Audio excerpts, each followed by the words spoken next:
Hắn mới mỏ 8 linh khiếu, sao có thể mạnh như vậy?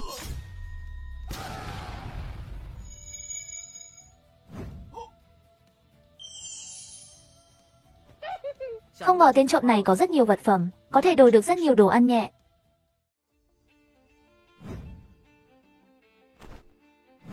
Đây chắc là thuốc giải cho xã hồn hương. Cảm ơn huynh cứu mạng. Đại ân đại đức này không biết làm cách nào. Xin hỏi cao danh quý tánh sư huynh đây là? Sau này chắc chắn cô sẽ biết ta. Cáo từ. Chảnh chó đến thế là cùng.